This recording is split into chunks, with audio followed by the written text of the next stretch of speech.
Thank you, Holly. I too would like to acknowledge the traditional custodians of the land and pay my respect to the elders, past, present, emerging, and welcome you all here today. Apologies for being late. I had an engagement I couldn't get out of.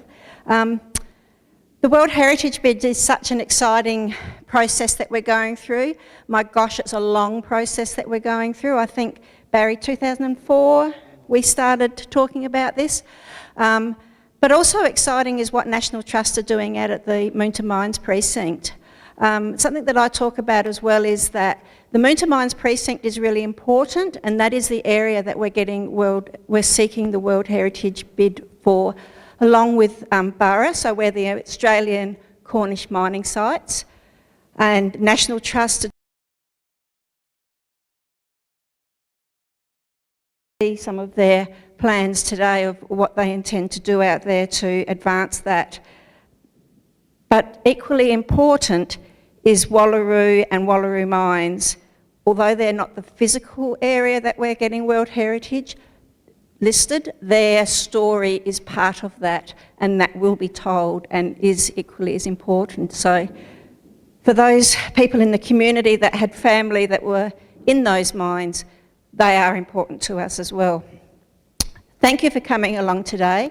I'm really pleased to see that you're all interested in this, and I'm sure you'll be as excited as I am of what you're going to see today.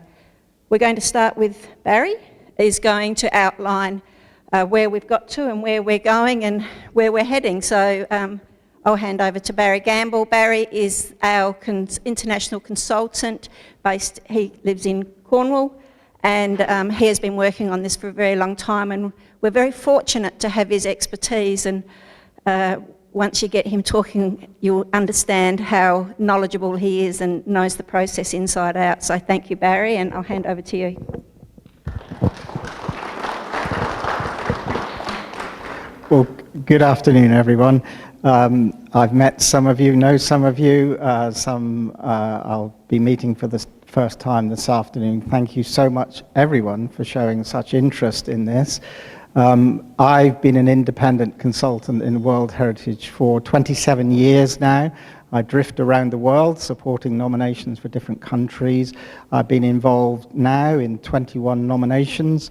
17 nominations are now on the World Heritage list, our World Heritage sites. 4 are going through the system right now and will come to the World Heritage Committee next year.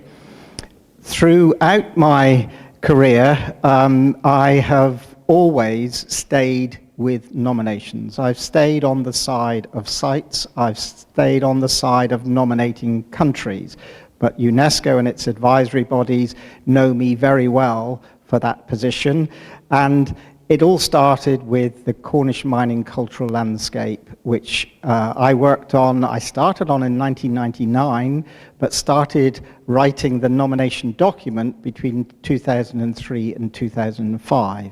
It was submitted by the UK government in 2005 and was inscribed by the World Heritage Committee in Lithuania in summer 2006. But I came here in 2004 and started talking about what we were doing with the Cornish Mining World Heritage Bid and how important those overseas communities and places were still very, very important to Cornwall. And if you ask anybody in Cornwall what would come to mind overseas with the Canoic Lwenda Festival and so on here, most would say Moonta. That was common to me at the time when I was, I've known this subject for a very long time. I'm a mineralogist. I started photographing the Cornish mining landscape in 1973, had a library make available a book I produced at 11 years old. You know, so I've been with this Cornish thing a long time, passionate about it. But the Cornish Cultural Landscape Bid was my first nomination, and I've stayed with the system of nominations, as I mentioned, for 21, 17 of which are now on the list. So when I came here in 2004, I was still preparing the nomination for Cornwall. And I said, within that, we've got to show the impact globally, because World Heritage is transcending national significance to international significance, and we had to show how it impacted on the world. And I have to say, after the inscription in 2006, UNESCO expressed to me, they said, Cornwall's great, and you deserve to be on the list, but the most interesting thing is what happened then with the migration, with the transfer of technology, and more importantly than anything, the migration of people and culture. And that's what they found really interesting. Our UK government then said to me, we should look at adding to the Cornish Mining Cultural Landscape World Heritage Site. Messages from the... Cornish Mining for short. We should add to it by looking at sites overseas and extending it. And this was possible in those days. And in 2007 in Christchurch in New Zealand, I was at the World Heritage Committee on the UK delegation and did a presentation on this concept. It was announced by UNESCO, it was well attended, and countries were invited, would you like to participate? Australia said yes.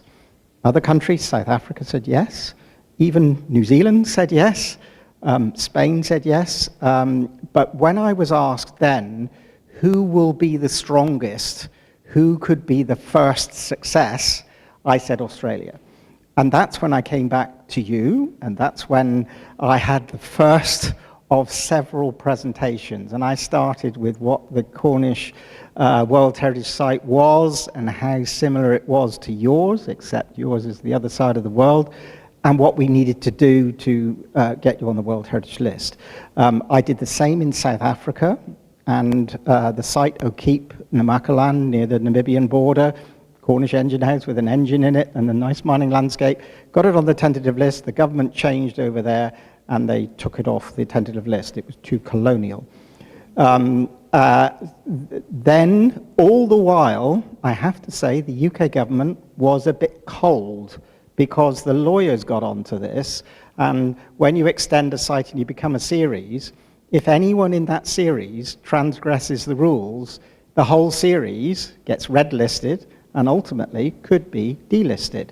So the UK government was saying, oh, hang on a minute, they didn't say Australia, but they said, oh, South Africa, they're in trouble with some things at the moment, aren't they? We don't know if we want to proceed with this. So the UK went cold on it, and I was asked not to pursue it anymore. I didn't forget the idea, but I was asked not to pursue it.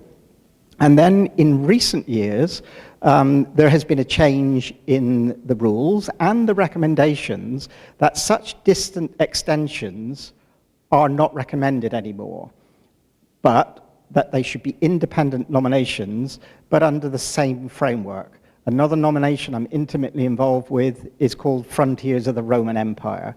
You can imagine that all these sites around the Mediterranean, how many countries are involved.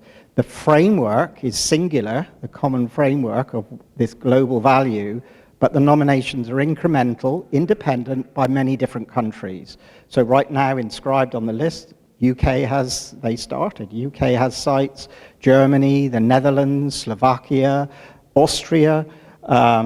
Next will be Romania, Hungary, as they move around the Mediterranean. Independent. So the proposal for Burra and Moonta, two inseparable parts, two separate areas, but together make a whole. This was still pursued by the Australian government in terms of support as Australia's Cornish mining sites and Burra and Moonta, two separate parts, but one site, Australia Cornish mining sites. And the prerequisite at that time was you had two state heritage areas, so that's a wonderful start. That was the trigger to say that this is a safe bet. This is low risk for both South Australia and Australia. So the nomination for those two state heritage areas, precisely to become national heritage areas, that was pursued. I was around in 2009, 2010 when that was then nominated, and things went quiet until I got a call in 2017 saying, you're nationally listed with Burra and Moonta. And I said to at the call, I'd forgotten that was still going through, and I was told then this was somebody in South Australia Heritage.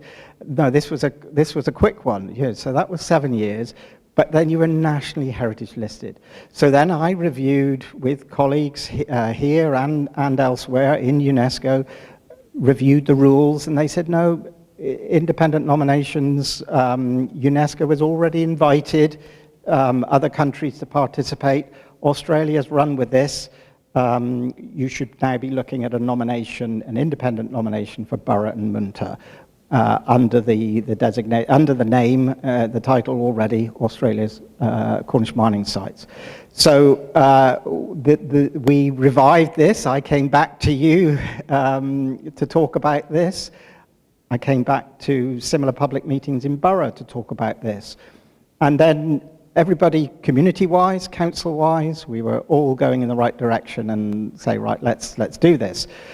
And we prepared the next step, the next hugely important step, which is an indication by the Australian government, the federal government, to say to UNESCO, we're thinking about nominating the Australia Cornish Mining Sites. That's the signal that the country has to make, not the state, the country has to make, to UNESCO, and then UNESCO simply take what the country has written. We've written this document right now, very succinct document.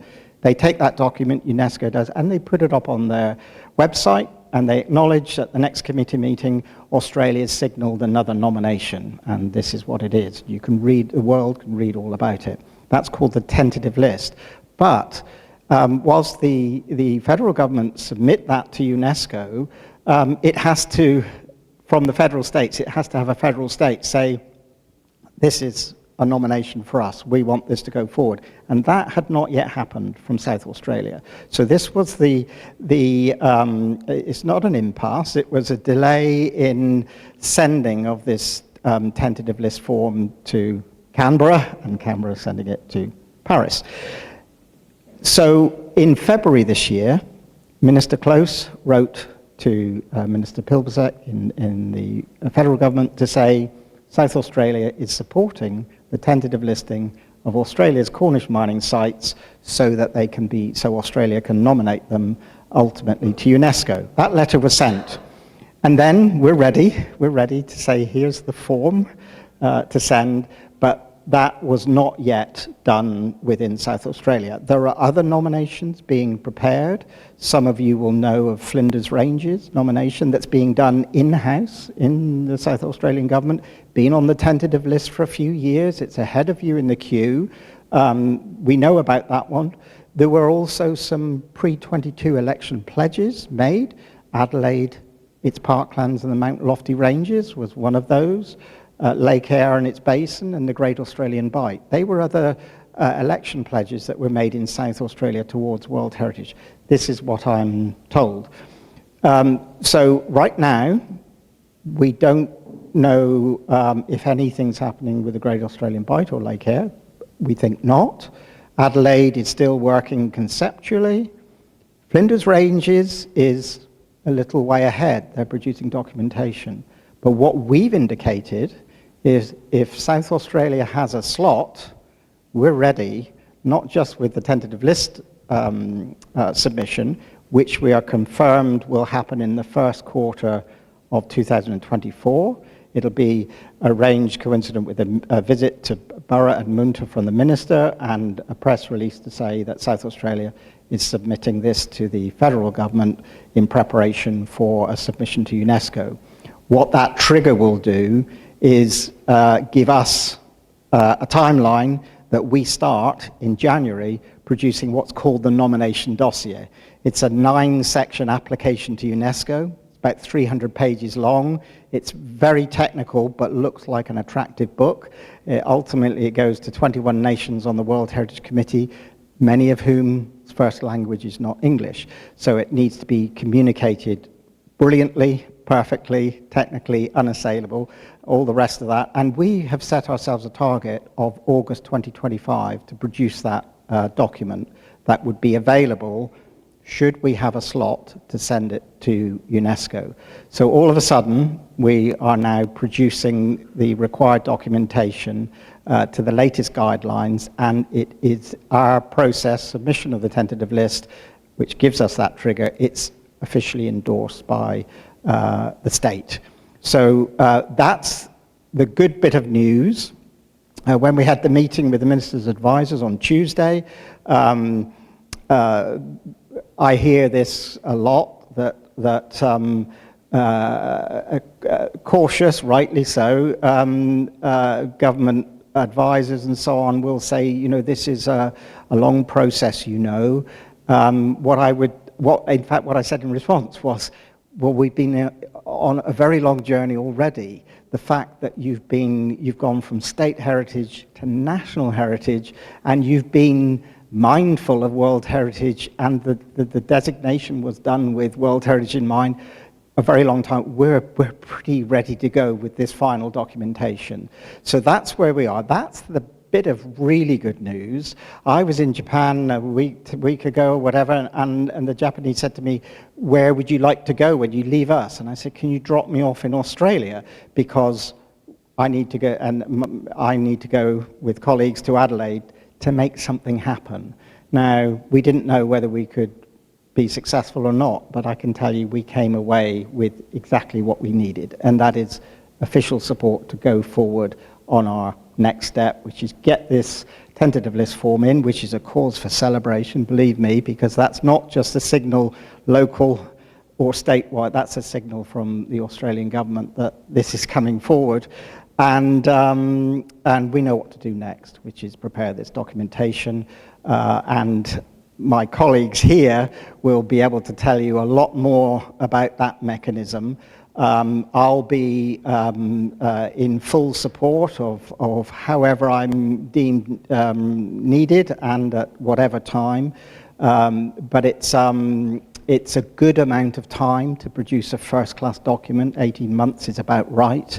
But it does mean that we're going to need to pull in a lot of information. Most of the information is out there, but we'll be needing to talk a lot, we'll be needing to consult a lot, and there'll be a mechanism devised to make that efficient, slick, and more important than anything is to deliver on time. Because we've indicated that we're ready to go probably faster than anybody else, and we just got to make sure that if that slot comes up, that we're ready to hand it over. So I think we propose to take questions at the end. I think I've talked enough, but that's just to tell you that this is no longer maybe, this is now happening. So I wanted to give that good news and then hand over, perhaps, thank you.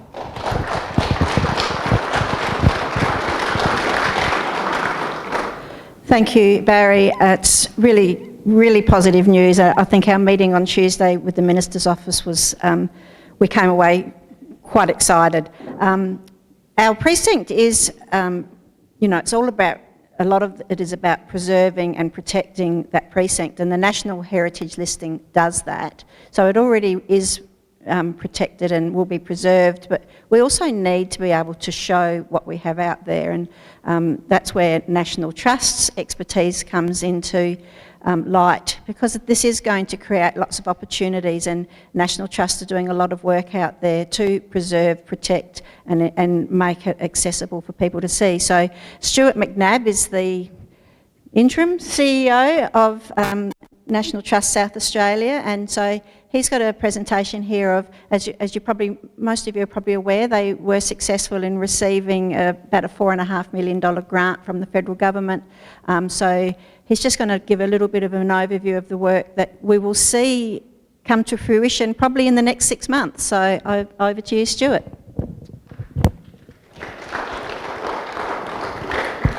Thanks, Mayor. I'm sure a lot of people in the room know a lot more about Moonta Mines than I do, but I'm going to give you an overview of the project we've got. I took on the role in about April this year, and one of the things we had to do was to finish this project. It originally was meant to finish in June 23. Well, we got extended out to July 24. It's a large amount of money. It was interesting last night at Burra, they were concerned why did Moonta get the money and not Burra. But anyway, I said it's just one of those things with grants, you're never too sure. But anyway, Moonta Mines was successful in getting the grant through the state government. It's nearly $4.6 million. And as I'll explain later, that sounds like an incredible amount of money, but it doesn't go a long way when you've got a lot of work to do. And I think we've got a lot of work to do, but it's good work. Always takes a bit of time to shift to the next slide.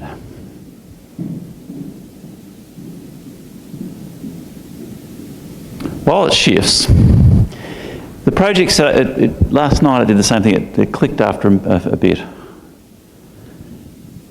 The project's in 3 phases. One phase we've already done, and that was some early works that were completed. The second phase is what we're going to complete by July next year. The third phase is things we've planned that there's no way that $4.5 million goes far enough. But I think the experience is that once you do get tentative listing, you will actually probably attract more money. One thing that we did, we went to Cornwall in July of this year, and everywhere you went, there was money had been.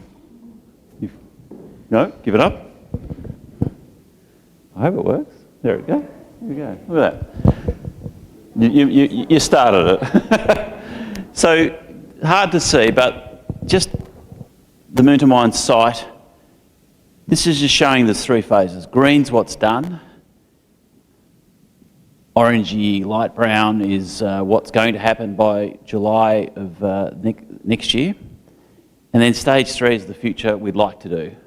And you can see things like what's been done. There's been some conservation work at Ryan's Tailing Heap Tunnel, Moonta Mines Museum. You would have seen a lot of work done there recently. Conservation works, it was covered in scaffolding and now it's not, but there's more to work to do there. Conservation works at Richmond's Engine House. Conservation works at Hughes. And there's more work to do in a minute. I'll go through that in a minute. But just showing you there's 3 phases of work there, and some of it's really not funded.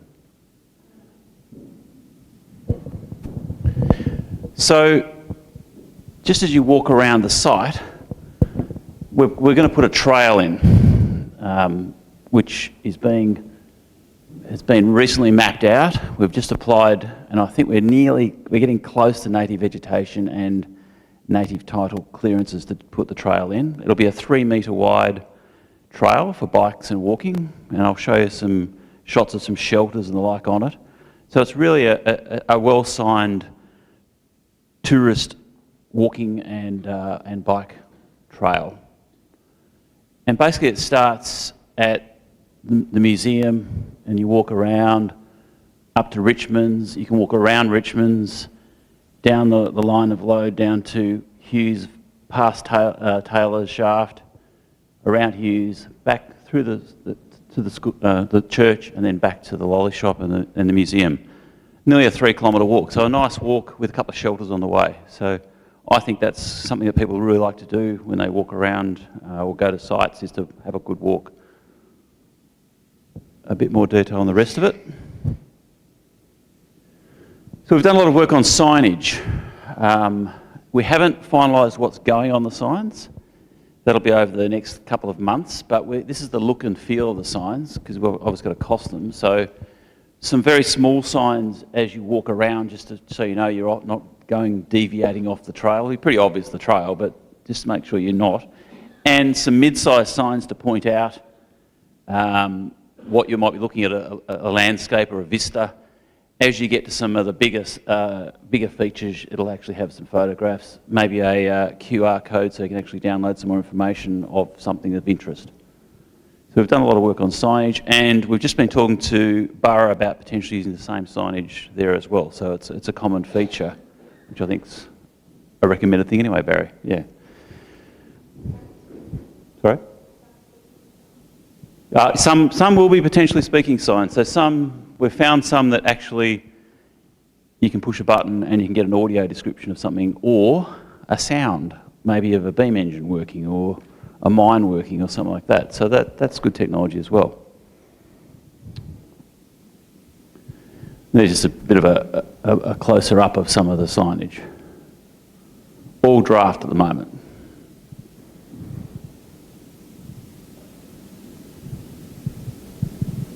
And that's just even closer.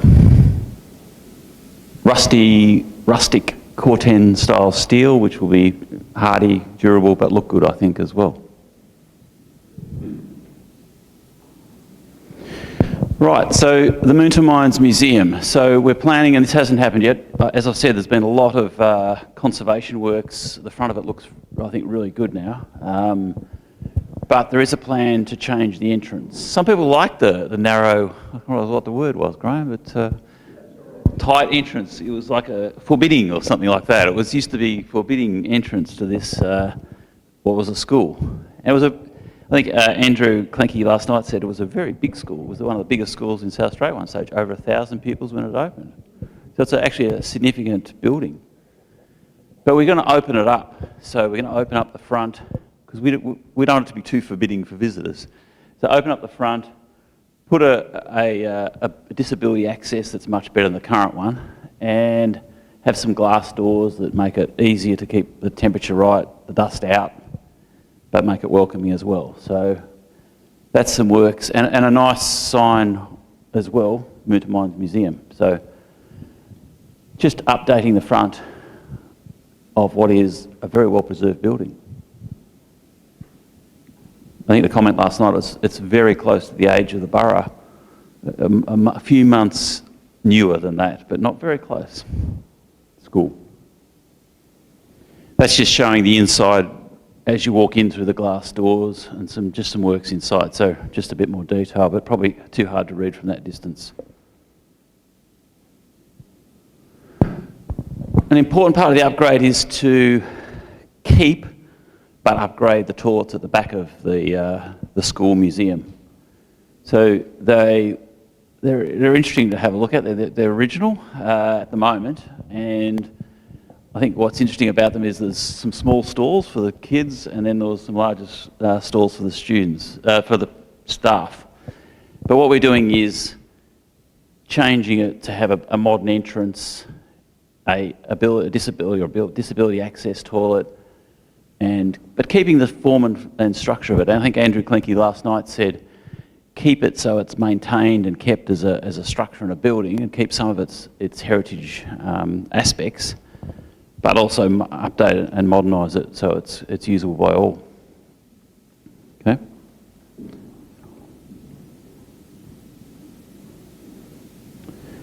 Richmond's Engine House. So that's the walking trail that you come up from the museum, and that's as you go down again towards Taylor's.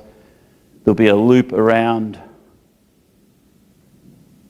You can see that's the top of the engine house there. And just so that it's better viewing for people, they can walk around the site safely and get a good look at it. There'll be a potential shade structure here, so people can actually stop if it's on like Friday when it's hot and not very nice, or it's windy or it's raining. You can actually stop somewhere and have a break. So again, I think that'll be very good.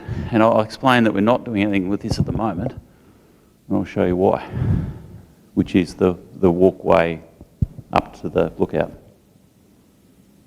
But trying to make, I mean, that engine house is quite an iconic structure, so give people a chance to go to it and walk around it.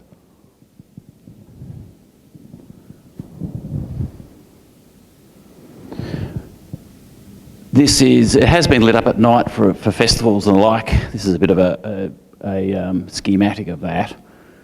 We are looking at lighting it. It has got some solar panels on the roof. We're looking at putting some lighting on it for it at night. And also, I think, putting some sound on it as well, so that you can maybe hear a beam engine working, or some clinking, or the noise of mines and the like when you walk up to it if you push a button, even maybe at night. So certainly try to make something of the architecture of it, because it's quite iconic. But again, no power at the site, so you've got to actually do something with solar and batteries.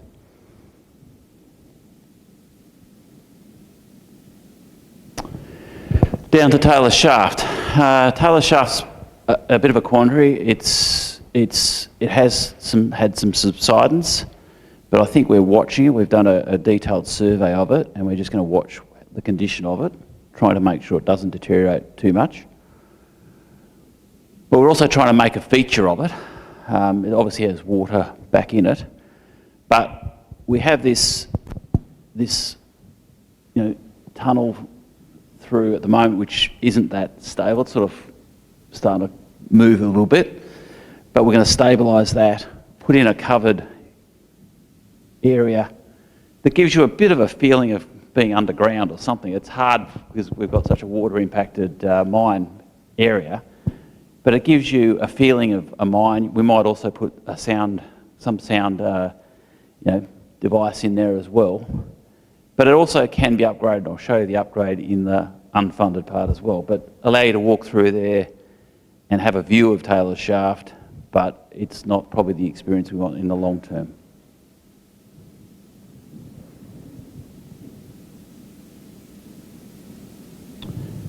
And then you walk down towards Hughes from Taylor's.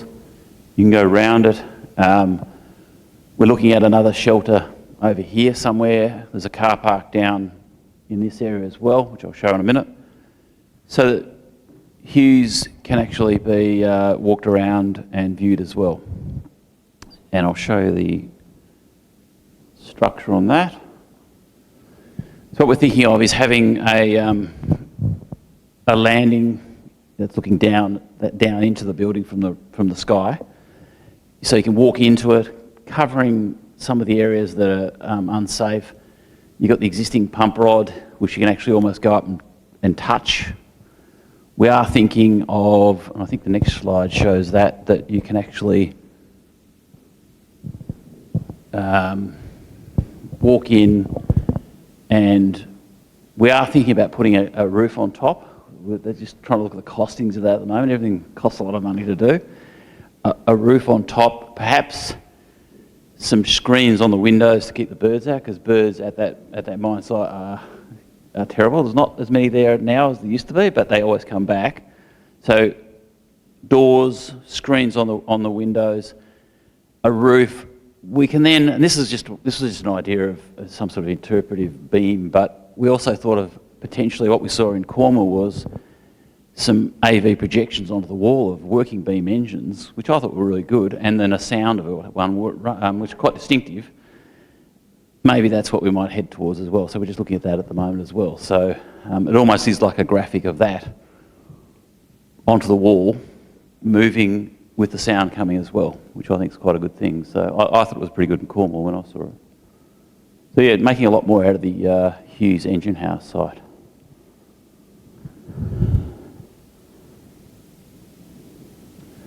That's probably the smaller style shelter we're looking at, maybe with a seating. We're looking at potentially having like a council style barbecue.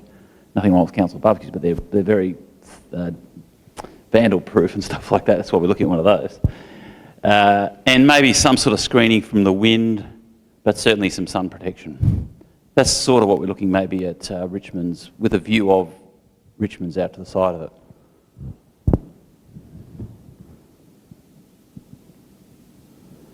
Just an alternate look, maybe with a stone wall as well. So we're just looking at costings of a stone wall instead of a timber wall. Might have more protection from wind.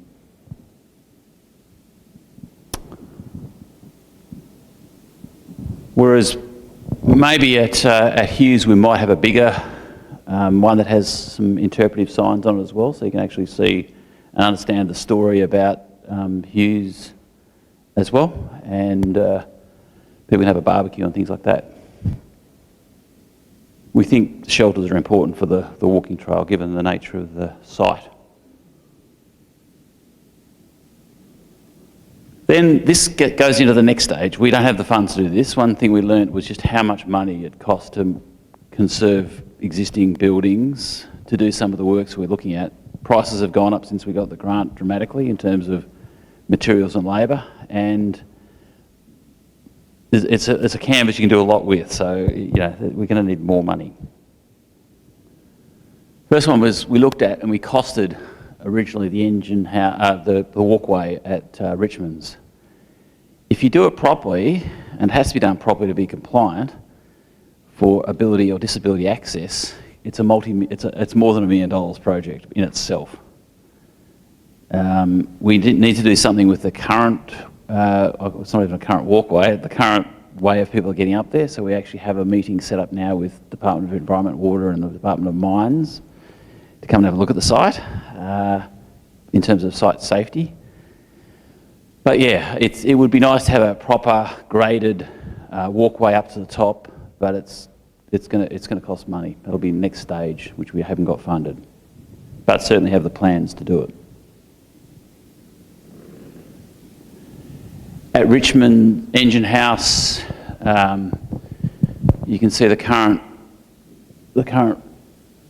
door, which I think's one there.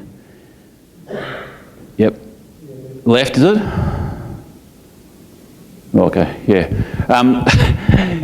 Too hard to show.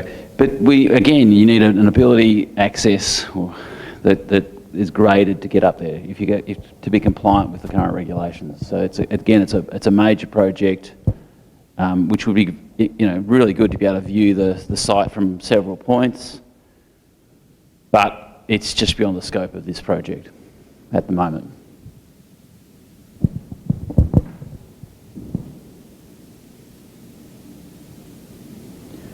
Car parks. A car park near Richmond's engine house, away from the ore floors and allowing for coaches and RV parking. You'd like to think people would walk around, but some people haven't got the ability to walk around, and some people want to drive, especially if the weather's not great. We'll probably try to do something out of the current spend, but this scale is significant and will cost a lot of money, so it'll be the next phase. So that's at Richmond's. At Hughes, a similar proposal that the engine house is over here. Yeah, over here. Just car parking with the shelter not too far away, so people can actually have a barbecue or picnic as well nearby. So significant car parks. Taylor Shaft. So if you remember, that was the original tunnel part under there that we talked about through there. Putting in a platform that again meets the regulations in terms of ability access, so that people can actually get up on top of here and view up and down to the other engine houses and the line of load, and also some sort of viewing ability to have a look at some of the shaft aspects as well. Okay? Again, that's the future project.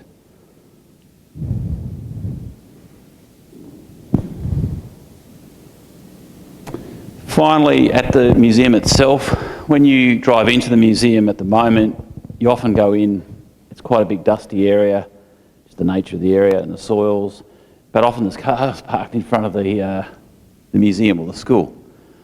We think that if we put something in that area, like a playground or some areas that people can't drive into, and we shift the parking around, that the vista of the school, which is impressive, will be able to be photographed by people and looked at without cars parked in front of it as well. So just traffic management and a space in front of the museum to allow people to see it properly.